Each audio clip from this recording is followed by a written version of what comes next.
Salut à tous, on devrait passer un bon moment avec notre invité du jour. Après des années à la télévision, il a décidé de se consacrer à sa passion, la musique. On va revenir sur ces différentes étapes. Bonjour Pierre-Mathieu et merci d'être là. Bonjour Stéphane, comment ça va? Bien bien en Auvergne et toi? Donc la Bah forme? écoute, à Biarritz il pleut, Ah d'accord, et c'est pour ça que c'est très vert. aussi. Alors Pierre, comment tu as commencé ta carrière à la télévision?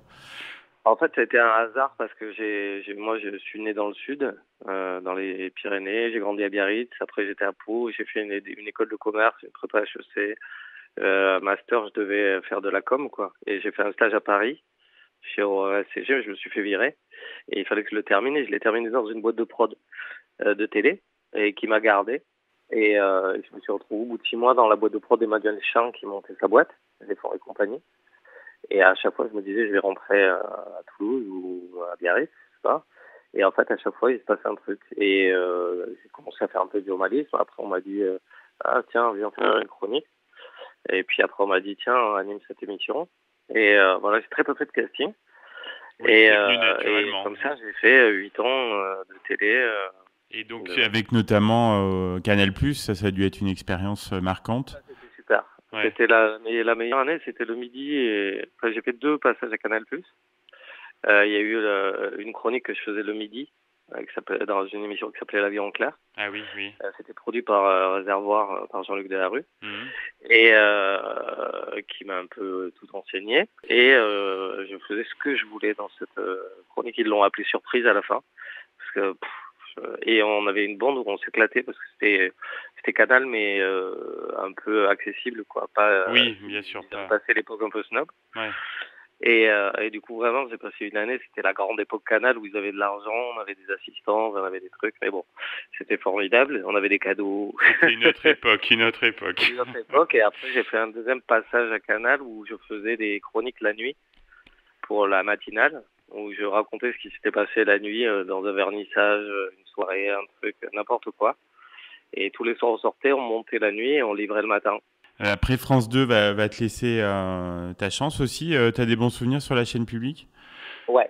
Tout à l'heure, j'ai des bons souvenirs partout parce que Partout, oui. c'est vraiment quand même un métier où si un jour on vous dit c'est difficile, faut arrêter quoi. Parce que quand on est chroniqueur, bon ben on doit gratter, bosser, mais c'est ce que je préférais faire en fait, parce que c'est là où on a une liberté de ton. Un animateur, on est un peu passe-plat, c'est plus compliqué, il faut être rond, il faut Hmm. faire des interviews où on pose les mêmes questions pour pas vexer l'invité. Mais vraiment partout où j'ai été.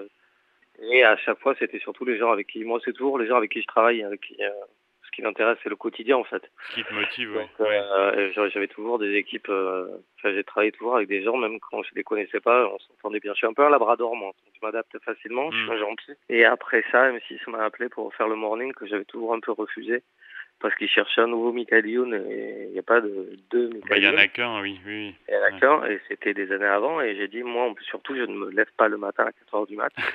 J'avais 30 ans, j'ai dit, c'est un truc où t'as pas de vie après, t'as pas d'amis, tu te... Et puis là, du coup, elle m'a appelé, je connaissais bien la productrice, elle m'a dit, bon, ben, on passe, on est en direct une fois par semaine, et on fait pas de l'humour gag, on fait de l'infotainment, ce qu'ils appelaient.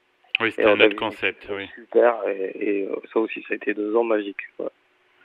Ensuite, donc, tu as animé des émissions musicales comme Plus vite que la musique ou le Hit Machine. C'était un moyen peut-être de faire une transition, non, vers ta nouvelle vie?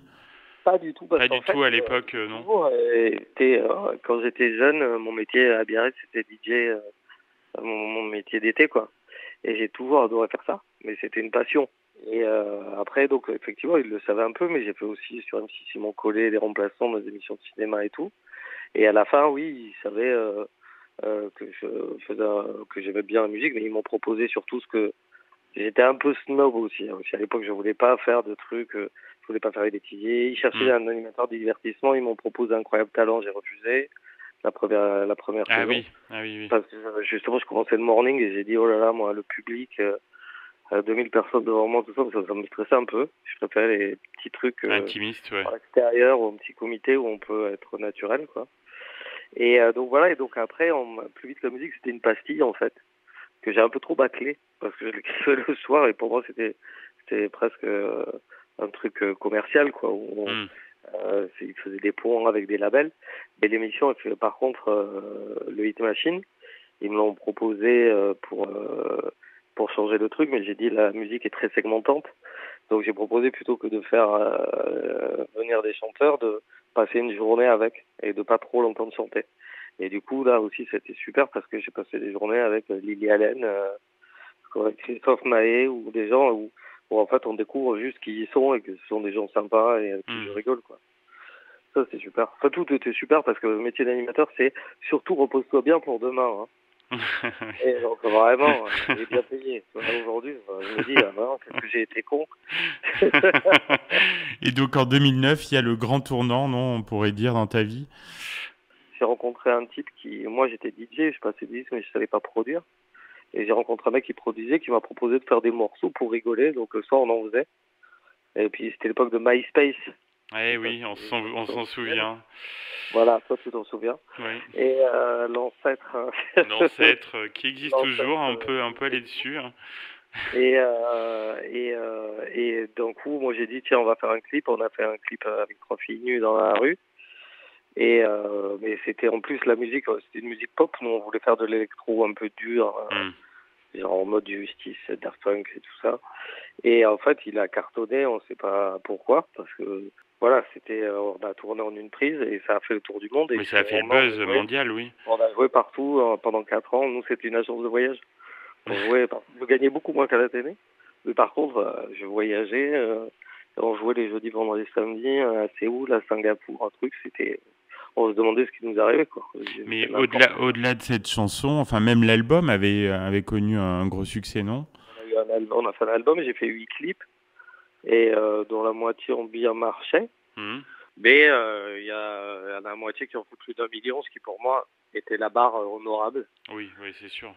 Ouais. Et qui était bien parce qu'à l'époque, un buzz, c'était 100 000 quand on a sorti Baby. C'est pour ça que ça a fait la vidéo la plus vue de l'année en France, quoi. Et c'est ce qui nous a ouvert les portes d'un coup de pouvoir jouer et en étant payé en plus.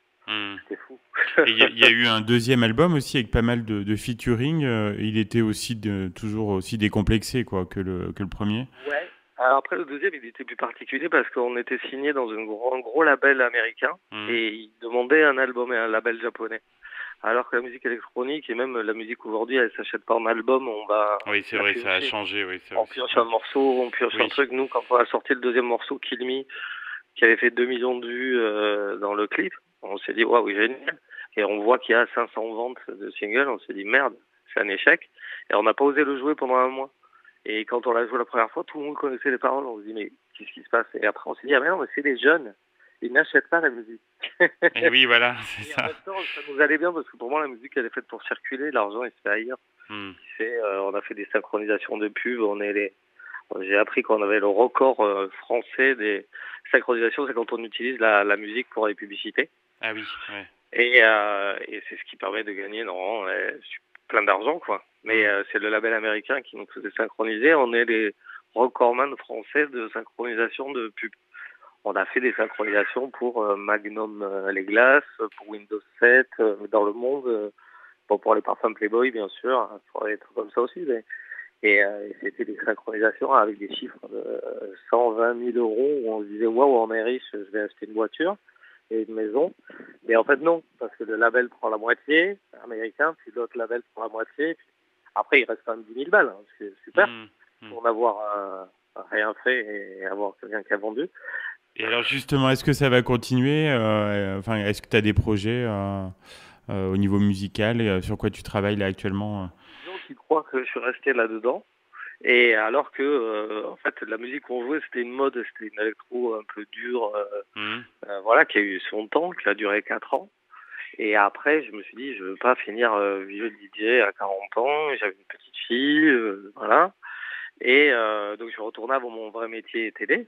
Et donc, j'ai commencé à produire des émissions en producteur artistique dans des boîtes de prod.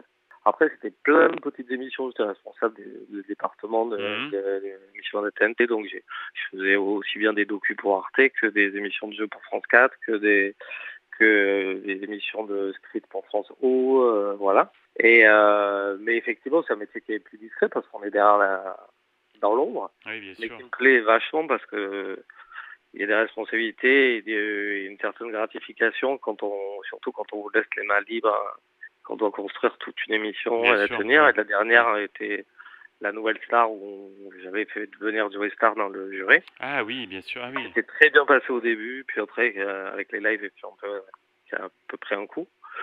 Mais je me suis éclaté, comme effectivement j'ai réalisé des clips et des docus. Il y a Banijé, Shine et Bemol qui sont venus me chercher pour réaliser des documentaires pour Amazon, Netflix et Canal D'accord. qui Ah oui. sont en demande, surtout de portraits d'artistes et tout ça. Et comme moi j'ai des contacts parce que en 7 ans de Oui, un bon carnet d'adresses. quotidienne, j'en ai interviewé un paquet et que je me suis bien entendu à peu près avec tous, même si je suis pas très copinage, mais voilà, tout le monde répond quand on rentre. Eh ben, on te souhaite de t'éclater avec tous ces projets, Pierre. Merci beaucoup en tout cas pour cet échange très agréable. Planche de surf et ma fille et toi bien. Super. Eh ben, très bon été à toi, Pierre. Au revoir.